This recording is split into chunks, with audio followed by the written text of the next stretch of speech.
Hello friends, नमस्ते, जय हिंद, जय भारत। आज अपन एक टॉपिक है उस पर डिस्कस करेंगे। उस टॉपिक का नाम है कि राजस्थान की जलवायु को प्रभावित करने वाले कारक। तो देखिए, राजस्थान की जलवायु को कौन कौन से कारक हैं वो प्रभावित करते हैं। आपके दृष्टिकोण से ये टॉपिक बहुत छोटा लग रहा हो, लेकिन इस टॉपिक से बहुत सारे क्वेश्चन आते हैं। कैसे क्वेश्चन आते हैं पहले अपन वो देख लेते हैं, उसके पश्चात उस टॉपिक का अध्ययन करेंगे। देखिए, RS second grade school lecturer, college lecture, उसके अंदर आए हुए क्वेश्चन है, उनके बारे में बता रहा हूं। एक क्वेश्चन तो ऐसा आया हुआ है सिविल सेवा के अंदर, कथन और कारण वाला। कथन देखिए, अरावली प्रश्न देखिए इस प्रकार से आया हुआ है। अरावली पर्वतमाला तथा दक्षिण पश्चिमी मानसून की दिशा समान होने के कारण मानसून हवाएं निर्बाध रूप से निकल जाती हैं। ये है कथन। नीचे कारण दिया हुआ था, जिसके कारण राज्य के उत्तर तथा पश्चिमी भाग में वर्षा कम होती है। ये कारण दिया हुआ था।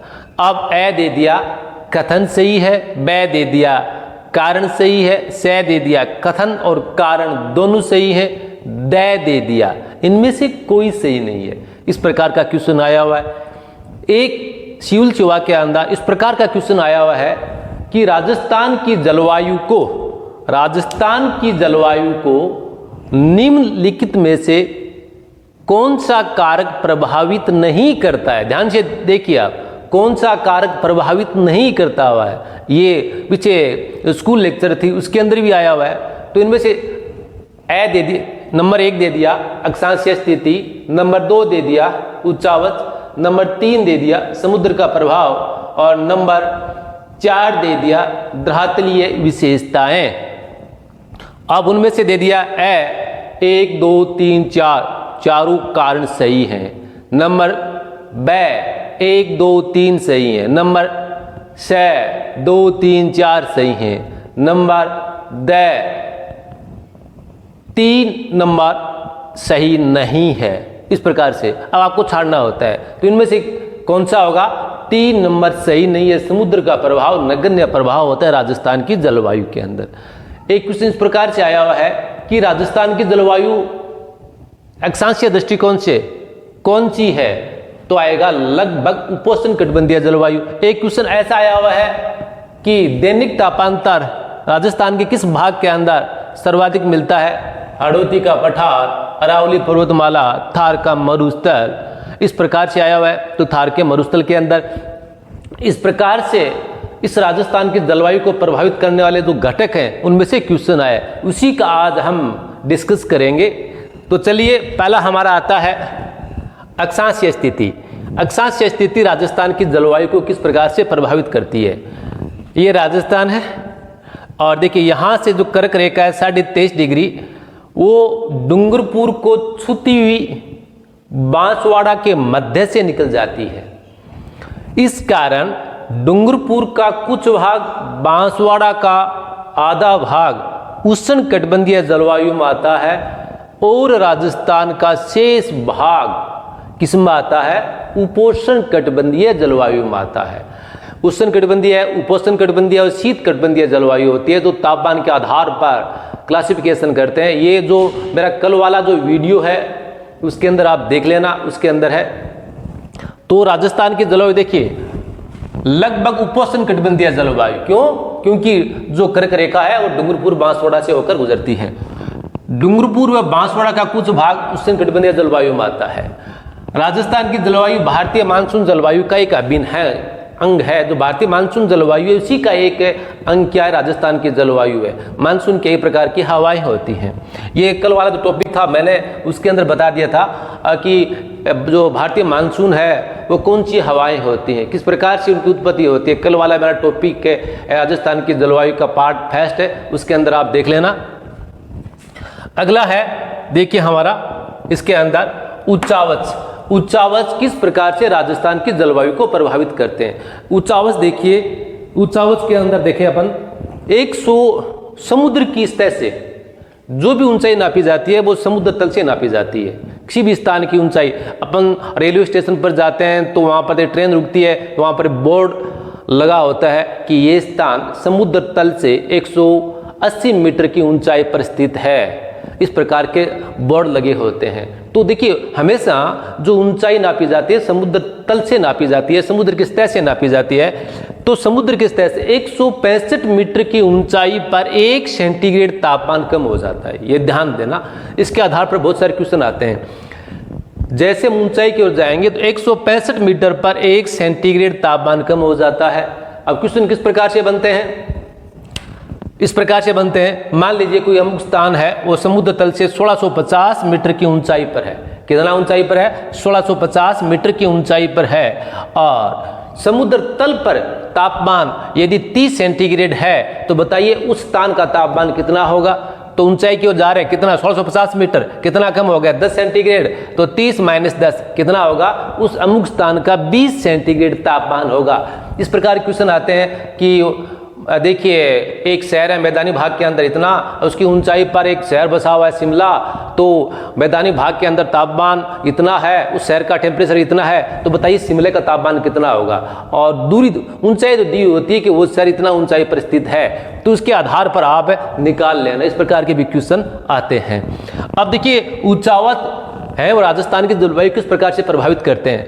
ऊंचावत, यहाँ एक तो अरावली पर्वतमाला प्रभावित करता है, एक पठार जो हाड़ौती का पठार है, वो अरावली पर्वतमाला और पठार है, राजस्थान की जलवायु को प्रभावित करते हैं। इनमें से सबसे ज्यादा यदि को प्रभावित करने वाला है वो कौन सा है? अरावली पर्वतमाला है। हाड़ौती की पठार की ऊंचाई ज्यादा कम होने की वजह से बहुत ही कम प्रभावित करता है, लेकिन अरावली पर्वतमाला इसकी ऊंचाई तो ज्यादा नहीं है, कटी पटी है ये, लेकिन बहुत ज्यादा प्रभावित करती है। वजह मैं बताता हूं। देखिए कि अरावली पर्वतमाला की स्थिति देखिए, आप दिशा देखिए, कौन सी दिशा है? दक्षिण पश्चिमी दिशा है से लेकर उत्तरी पूर्वी दिशा है। अरावली की दिशा कौन सी है? दक्षिण पश्चिम से लेकर उत्तर पूर्वी दिशा है। ये अरावली की दिशा है। जो मानसून आता है हमारे भारत के अंदर और दक्षिणी पश्चिमी मानसून, उनकी दिशा भी क्या है? दक्षिणी पश्चिमी मानसून है।